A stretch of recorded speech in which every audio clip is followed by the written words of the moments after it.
The commemorative plaque from the Secretary of Defense, thanking me for my service during the Iraq logistics crisis, hit the floor with a metallic clang as Sophie from HR dropped the cardboard box on my desk. I watched the corner chip off, same way my 21-year career just had. "He's got an MBA," Sophie said, not looking me in the eye while gesturing toward the kid standing in my doorway. "You'll understand.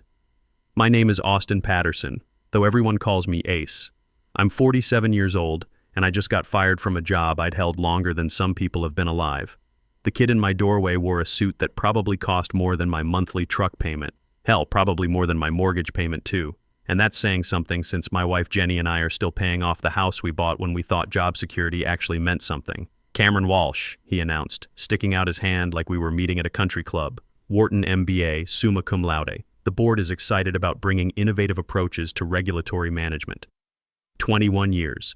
21 years I'd kept Alpine Industrial Solutions compliant with every agency from OSHA to the EPA. I knew which inspector liked his coffee black with 2 sugars, never packets.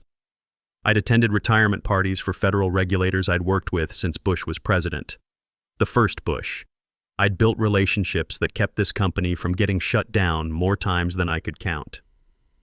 "The nameplate comes right off," Cameron added, already eyeing my office like he was measuring for new furniture. "I've got some ideas about modernizing this space. Maybe some contemporary art. Update the whole vibe." The whole vibe. This kid was talking about vibes while I was thinking about how I was going to tell Jenny we might have to delay our daughter Sarah's college payments again. She's a junior at Colorado State studying engineering, and we'd already borrowed against the house once to keep her there. Without saying a word, I opened my desk drawer and pulled out my leather portfolio. The one with 21 years of personal notes on every regulator, every inspection pattern, every relationship I'd built. Personal observations that weren't in any company database because I'd learned them over beers after long inspection days, or at retirement parties, or during those casual conversations that happen when you've earned someone's trust over 2 decades. I set it in the box next to the family photos Sophie was awkwardly collecting. The picture of Jenny and me at our 20th anniversary dinner, Sarah's high school graduation photo, my Navy unit from Desert Storm, most of those guys scattered across the country now, but we still keep in touch. "Multi-agency inspection starts at 4 p.m., I said quietly, checking my watch. "OSHA, EPA, and DOT. Joint operation." Sophie looked up from packing my coffee mug, the one Sarah had made me in high school pottery class with "World's Best Dad" painted in uneven letters. "We'll handle it, will you?" I asked.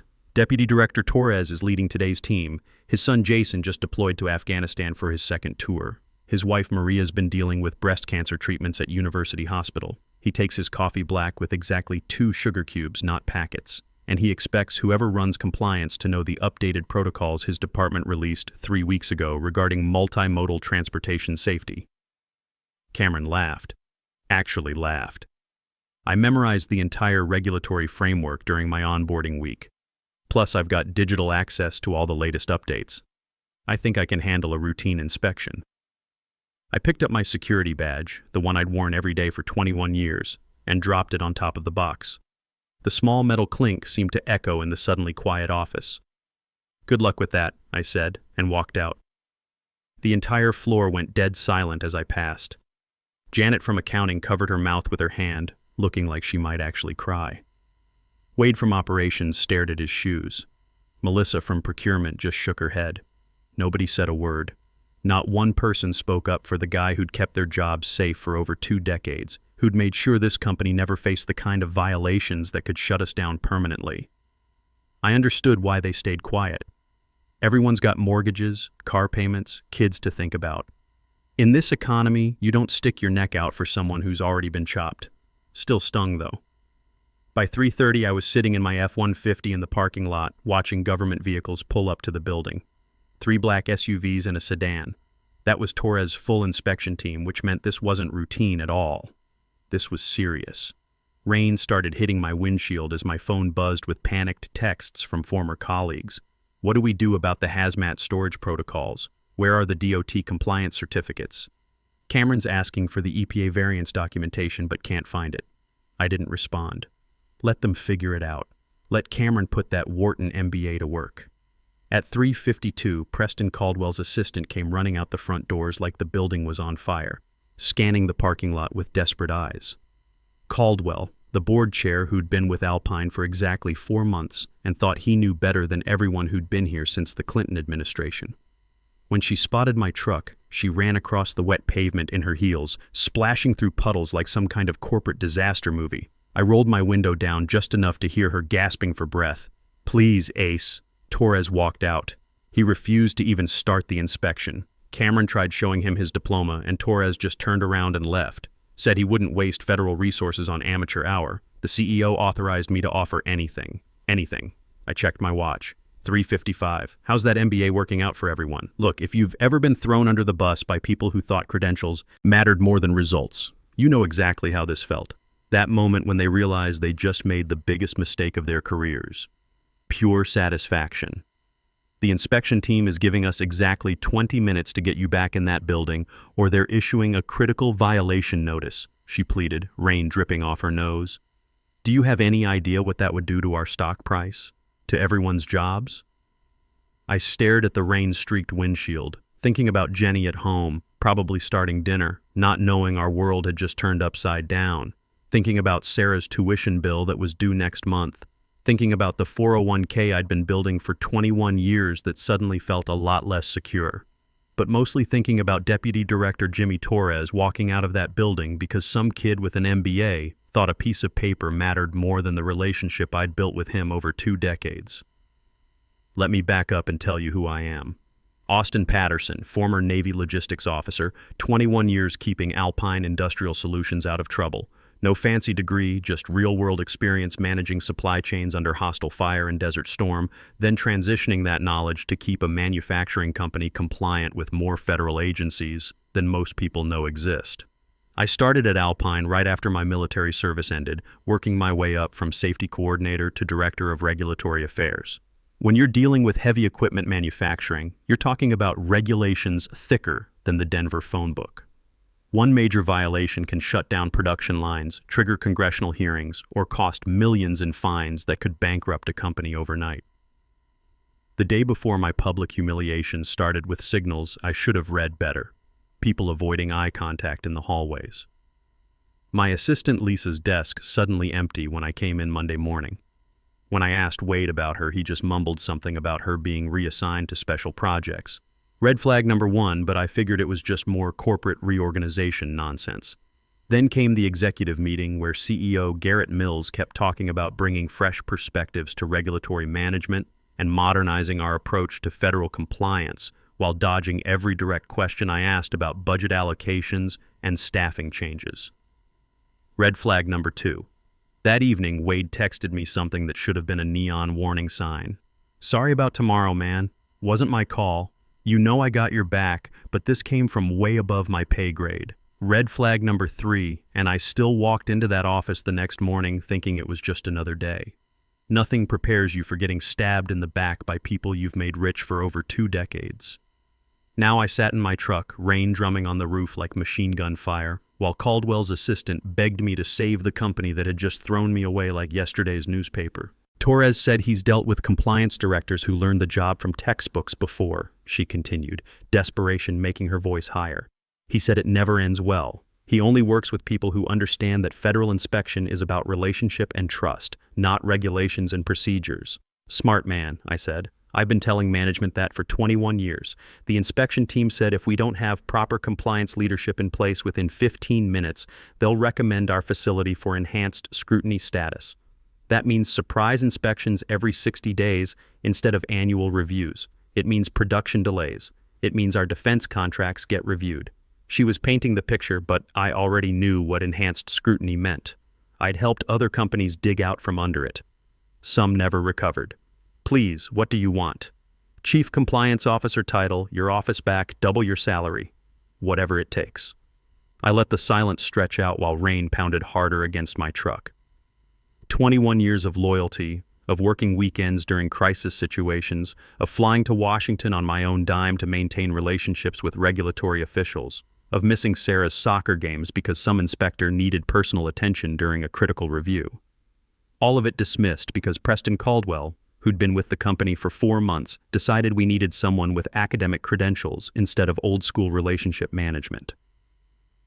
Tell me something, I said finally. Was it Mills' idea to replace me, or did Caldwell push for someone with an MBA? Caldwell led the charge. He kept saying we needed intellectual rigor in compliance, someone who understood modern regulatory frameworks and could implement systematic approaches to federal oversight. Her air quotes told me everything I needed to know. Caldwell, who'd never sat through a single inspection, who'd never had to explain to a federal official why our documentation didn't match our procedures, who'd never built the kind of personal trust that keeps inspectors focused on compliance rather than punishment. 12 minutes, she said, checking her phone. Please, Ace. What's it going to take? The question hung in the air between us while rain drummed against the roof of my truck. What did I want? I wanted more than just my job back. I wanted them to understand that experience isn't something you can download or learn from a textbook. I wanted Caldwell to personally acknowledge that he'd almost destroyed a company because he confused credentials with competence. But mostly, I wanted to make sure this never happened again. I want Executive VP of Regulatory Affairs and Operations, reporting directly to the CEO, I said, my voice steady despite the adrenaline pumping through my system. 65% salary increase, my corner office back. And I want Cameron to work as my assistant for 12 months minimum to learn how regulatory relationships actually function in the real world. Done, she said without hesitation. Anything else? One more thing. I want Caldwell to personally apologize in front of the full board of directors for nearly destroying this company's federal standing. She hesitated for the first time, rain dripping off her chin. I don't know if... Then enjoy explaining to shareholders why we failed a joint federal inspection and got placed on enhanced scrutiny status. Enjoy explaining why our defense contracts are under review and why our stock price is about to crater. 8 minutes later, I walked back into that building, my boots echoing off the marble floor like I owned the place. Which, in a way, I guess I did now. Executives lined the hallway looking pale as ghosts. Mills stood near the elevator, tie loosened, sweat visible on his forehead despite the air conditioning. Torres sat in the main conference room with his inspection team, arms crossed, clearly annoyed but still professional. 2 OSHA inspectors, 1 EPA specialist, and a DOT compliance officer. I knew all of them personally. The moment Torres saw me, his expression softened slightly. Cutting it close, Ace. Traffic, I said with a hint of a smile. How's Jason handling his second deployment? Better than Maria and I are handling it, he replied. Kid calls when he can. Says the food's worse than his mother's cooking, which is saying something since she burns water. His eyes shifted to where Cameron stood clutching a binder with white knuckles, clearly out of his depth.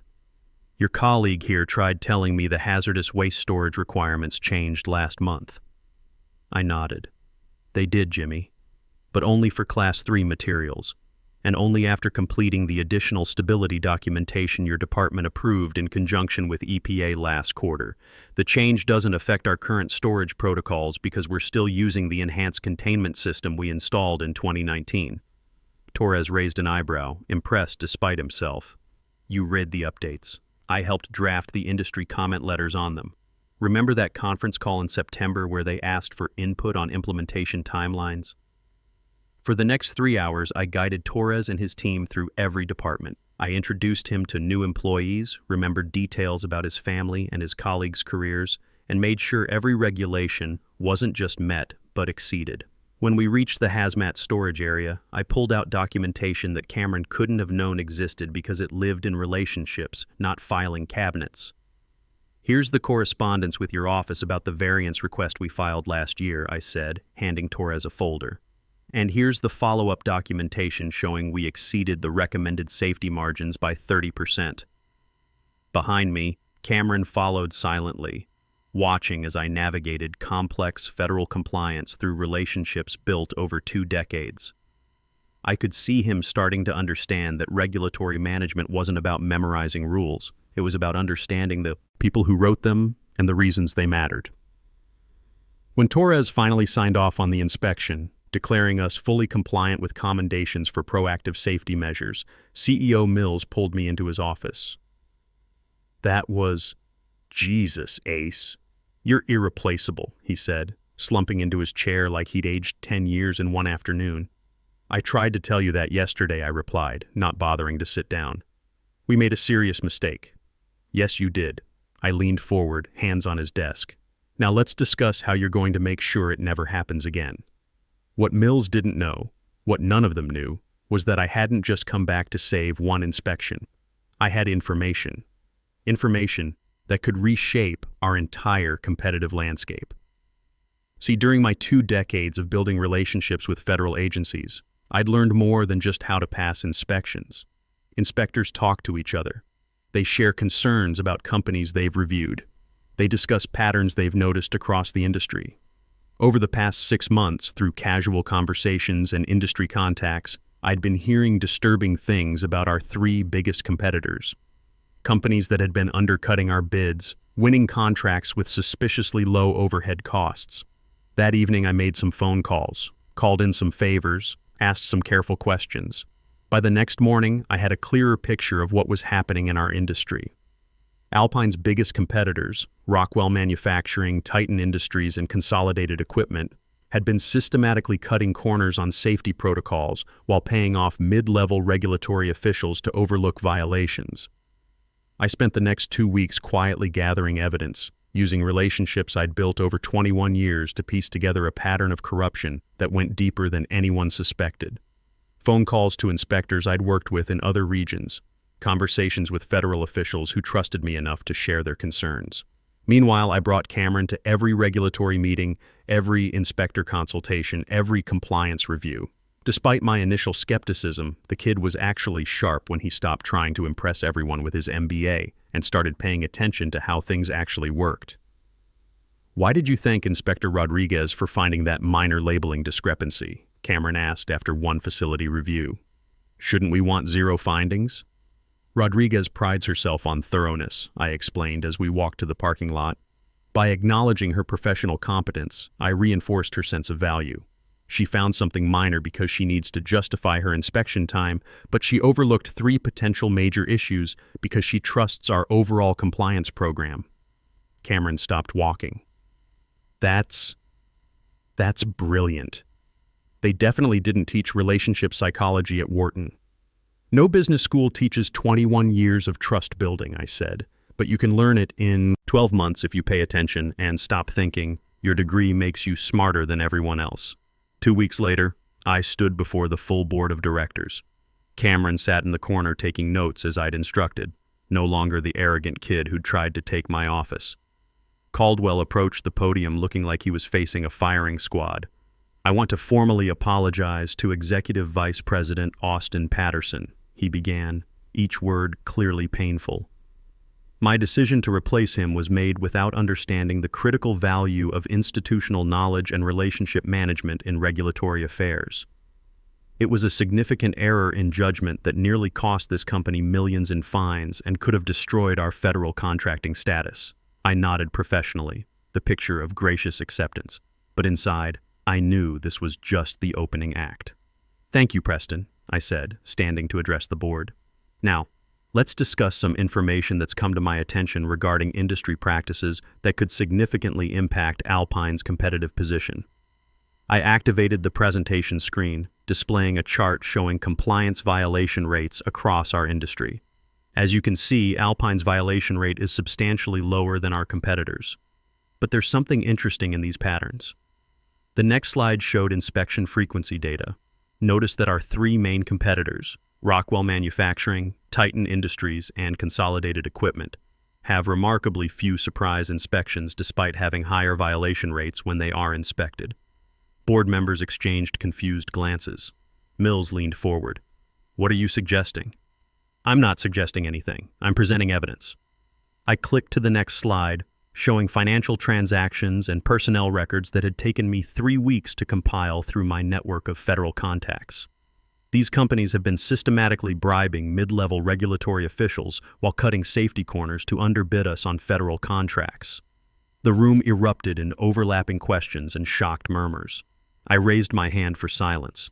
Federal investigators have been building cases against all 3 companies for the past 6 months. They kept me informed because of the trust relationships we've built over 21 years.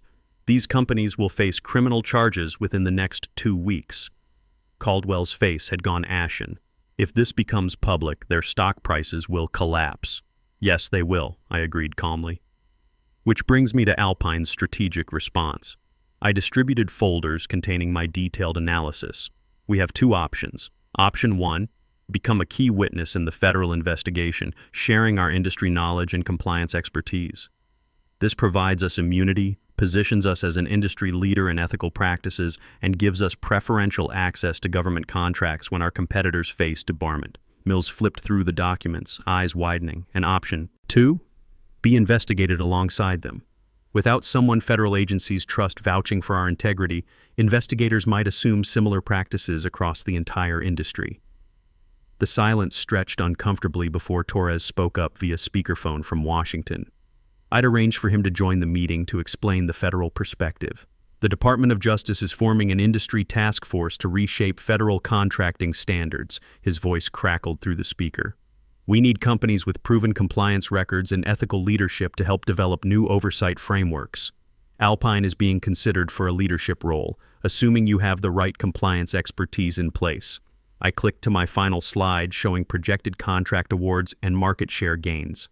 Our compliance reputation, combined with our competitors' legal troubles, positions us to capture approximately 40% additional market share over the next 18 months. Estimated additional revenue, $180 million annually. The board sat in stunned silence, processing the magnitude of what I was proposing. This restructuring plan, I continued, tapping the folder, expands our compliance department, establishes an ethics committee reporting directly to me, and creates industry advisory positions that will give us unprecedented influence in federal contracting standards. Mills looked like he was doing complex math in his head.